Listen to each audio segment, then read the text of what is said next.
Olá pessoal, tudo bom? Sou eu aqui de novo, Dinara Souza, proprietária da empresa Making Sense, de assessoria, assistência e estudo em processamento sensorial, tá? Hoje a gente vai conversar sobre seletividade alimentar. Eu vou tentar passar para vocês algumas dicas, tá? De como que vocês podem trabalhar isso em casa, com o filho de vocês, com o seu cliente ou com o seu aluno, tá bom? Fiz aqui uma lista, que tem um monte de dica para dar para vocês, tá? Mas antes de começar a falar, quero pedir para vocês se inscrevam no nosso canal, tá? Para vocês receberem aí alertas comunicando toda vez que a gente postar vídeos novos, tá bom? Então é o seguinte, gente, a gente sabe que a seletividade alimentar para a criança que apresenta esse quadro é muito difícil, né, principalmente para a mãe, lidar com isso, porque eu costumo dizer que mãe feliz é mãe que vê o filho comendo, não é mesmo? A gente sabe que as crianças que estão dentro do espectro do autismo, elas têm 67% delas pode apresentar algum nível de seletividade ou de restrição alimentar, né? Um nível bem alto, né? Então, assim, eu costumo sempre falar para as famílias que chegam para a gente aqui na Making Sense em processo de avaliação, quando eu começo a investigar a questão alimentar, e eles falam, não, tá tudo bem, é tudo ótimo, ele come de tudo, tal. Eu falo, olha, eu não quero assustar vocês, mas vamos observar isso, vamos acompanhar e não vamos descuidar dessa questão, mesmo o seu filho não apresentando nada, tá? Porque muitas e muitas famílias que têm essa questão muito forte, né, essa problemática, eles costumam dizer para mim o seguinte, Dinara, eu não sei te dizer quando que o meu filho parou de comer. Eu não sei, porque foi tão devagar, foi tão perceptível, ele foi deixando, ele foi tendo preferências e a gente foi, né, achando que era normal e agora o meu filho come só 5 alimentos, agora o meu filho come só 1 alimento, tá? Então, vamos observar, tá bom? Eu já fiz um vídeo, né, explicando sobre essa questão da dificuldade, falando da importância da equipe, né, trabalhando essa criança, né, o importante é que o terapeuta ocupacional tenha certificação, tenha especialização, tenha muito conhecimento e integração sensorial para trabalhar isso com o filho de vocês. Tudo isso já foi dito no outro vídeo. Agora eu tô aqui para dar dicas para vocês em casa. O que vocês podem fazer? Primeira coisa, gente, mamãe, papai, vocês precisam mostrar para o filho de vocês, tá? Que vocês estão junto com ele nessa caminhada, tá? Vocês precisam validar para eles o quanto é difícil, que vocês entendem que para eles é muito difícil comer, tá? Porque eu vejo assim, muitas famílias punindo, muitas famílias tentando enganar a criança, colocando comida escondida, e isso só prejudica a relação e a confiança da criança. A criança, para ela, é muito difícil realmente comer. E ela precisa ter certeza de que ao redor dela tem pessoas que são parceiras dela e que vão ajudá-la nesse processo. E não que vão enganar, que vão punir ou que vão brigar com ela em relação a isso, tá? Então, em primeiro lugar, é isso, né? O que é um passo muito importante e muito difícil, que muitas vezes eu vejo as famílias tentarem lidar bem com essa situação, tentarem se mostrar parceiras, né, dos seus filhos, mas elas acabam trocando os pés pelas mãos e daí acaba forçando e daí vai tudo por água abaixo, tá? Então, em primeiro lugar, é isso. Sem forçar, tá? Sem enganar, sem brigar, sem punir, tá bom? Outra coisa super importante, sem sair com o prato correndo atrás da criança para convencê-la a comer, acabou, tá bom, gente? A criança, ela precisa estar sentada junto à mesa, muito bem posicionada, com os pezinhos apoiados, seja no chão ou no cadeirão, tá? Ela precisa se sentir segura em relação ao posicionamento, tá? Para que ela consiga ter atenção para comer, para esse momento. Então, a primeira dica é essa, tá bom? Outra coisa importante, né? Antes de vocês cozinharem, prepararem os alimentos, convide a criança para ir para a cozinha junto com vocês, para brincar, para pegar nos alimentos, tá? Para se divertir, né?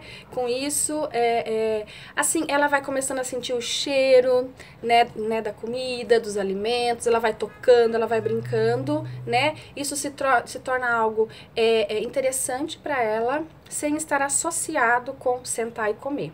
Tá bom? Então, é como se a gente tivesse favorecendo que a criança faça as pazes com o alimento, tá bom? Então, essa é uma dica. Outra dica, antes das refeições, tá? Procure brincar com seu filho com brincadeiras que tenham muito movimento, que ele tenha que pular, que ele tenha que escalar, que ele tenha que trepar, que a gente costuma dizer brincadeiras ricas em propriocepção, tá? Que isso ajuda a criança a se regular, a se acalmar para ir para o momento do alimento. Outra coisa bem legal de fazer, isso daqui, não sei se vocês conseguem ver, ele é um massageador, tá? Que vibra, né? Então é como se fosse um mordedor que vibra. Então isso daqui é legal de brincar com a criança antes dela ir para o momento da refeição, tá? Antes dela comer. Então, você dá pra criança, pra ela morder, pra ela colocar na boca, principalmente aqui na região oral, tá? Que daí vai diminuindo o alerta dela, ela vai se acalmando, isso vai dando informação proprioceptiva pra criança, né? Pra região oral, e isso também ajuda na hora da alimentação, tá? Esse massageador aqui, em específico, ele veio dos Estados Unidos. Aqui no Brasil vocês encontram eu acho que em lugares que vendem equipamentos para fono, ou então pelo site de uma colega minha, que inclusive foi ela que trouxe para mim, na TheraPlay, tá? No site da TheraPlay tem esse massageador aqui, que é bem legal, e eu comprei lá com ela. Então, assim, no momento da refeição, nós não teremos distratores, tá? Ou seja, celular, TV, iPad, não é legal, tá? A não ser que isso seja usado como reforçador. Então, o que significa isso? A criança deu uma garfada, a criança pegou a comida, colocou na boquinha, mastigou, engoliu, liga o iPad, liga o celular, assiste um pouquinho, desliga outra vez. Agora você vai dar outra mordida, você vai comer outra colher, come, mastiga, liga o iPad. Então, nesse momento, é permitido, tá? Mas aquela história, sabe, né, da criança se distrair enquanto tá comendo, isso não é legal, tá?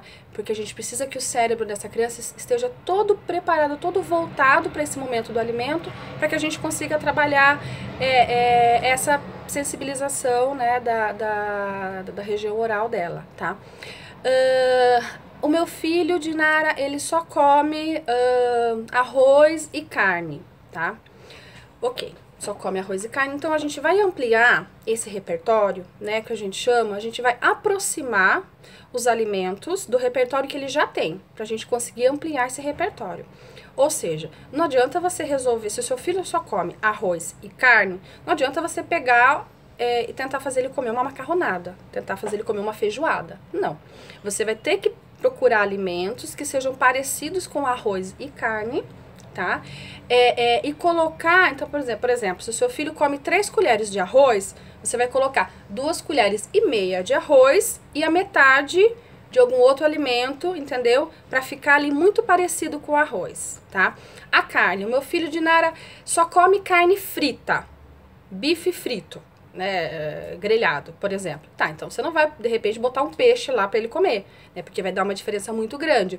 Então, essa carne, esse bife aí, que ele só come, você vai tentar trocar, né, por uma carne bovina, muito parecida. Então, de repente, uma carne assada, com um tempero muito parecido, tá? Então, a ideia é essa, a gente ir aumentando esse repertório com alimentos que são semelhantes ao que o seu filho já come, tá? Não adianta pegar uma coisa aí totalmente diferente. Ok? Brincar com os alimentos, tá? Então, assim, Dinara, meu filho coloca a mão na comida, né? Eu não quero, eu quero que ele aprenda a comer com garfo e faca, tá? Então, primeira coisa, a gente vai ter que escolher. O que você quer? Seu filho tem uma enorme seletividade alimentar. Você quer trabalhar essa seletividade alimentar e ampliar o repertório dele, ou você quer trabalhar a independência dele na alimentação? Porque são duas tarefas árduas, tá? São dois trabalhos diferentes que requerem muita demanda e muita energia. E de repente, nesse momento, para o cérebro dessa criança, não dá certo trabalhar essas duas coisas. Então, se você escolhe trabalhar a seletividade, vamos deixar de lado essa questão do garfo e faca nesse momento e vamos, se o seu filho se sente melhor, mais seguro, mais regulado comendo com a mão, tudo bem. Depois que a gente tiver trabalhado isso, aí a gente entra e faz um treino de alimentação independente com o uso do talher, tá bom? Porque senão fica muita demanda para você trabalhar com a criança, tá? Às vezes eu indico para as crianças que têm alteração, né, de praxis, né, alteração de movimento, tal, oral, que eu também já expliquei no outro vídeo o que era esse tipo de alteração que gera também seletividade alimentar, é legal você colocar um espelho na frente da criança, tá? Para que ela possa ver como é que ela movimenta a boca, né? Como é que ela põe a língua, onde é que ela tá colocando a língua, se a comida tá caindo, se não tá caindo. Às vezes tem aquelas crianças que começam a colocar um monte de coisa na boca, um monte de comida na boca, e daí não consegue mastigar, né? Não consegue engolir. Então trabalhar com espelho é bem legal, porque daí a criança vê, né, o quanto que tá na boca, o quanto que tá enchendo a bochecha, né? Também é legal até para criança que tem uma certa defensividade, porque daí ela vai olhando aquilo dali, e ela vê que não está acontecendo nada, que aquilo lá não está fugindo do controle dela, né? Estar com aquele alimento na boca, tá? Deixa eu ver, o que mais tem aqui? Ah, super importante, a última, tá? Que o nosso vídeo já está enorme. O prato da criança. Criança que tem, né, seletividade e restrição alimentar, né? Que escolhe muito a comida, tal. Muito legal você usar um prato com fundo transparente ou com fundo branco, tá? Sabe aqueles pratos que tem um monte de bichinho desenhado no fundo? Aquilo não é legal, porque às vezes a criança olha aquilo ali e o alimento se confunde com a cor do desenho embaixo e a criança acha que tem muita comida ou que tem comida ali que não pertence ao repertório dela, tá? Então tenta usar prato com fundo branco ou fundo transparente, tá? Para que a hora que a criança olhe, ela só veja a comida. Porções pequenas, tá? Não vai encher o prato, porque a criança que é seletiva, o momento da refeição é um momento muito difícil para ela. Então, ela olha aquele prato enorme, ela já começa a ficar angustiada, começa a ficar ansiosa. Então, se você coloca um pouquinho de comida, o cérebro dela entende que, tá, tudo bem, é só esse pouquinho que eu vou ter que comer. E daí, se ela ficar com fome, você vai lá e completa o prato, tá? Gente, essas eram as dicas, espero que vocês gostem, que vocês coloquem em prática, tá? Escrevam pra gente aí embaixo, né, no vídeo, no YouTube, comentando o que vocês acharam, as dúvidas, e manda pra gente sugestões de temas que vocês querem saber, que vocês ficam curiosos, tá bom? Um beijo bem grande pra vocês, tchau, tchau!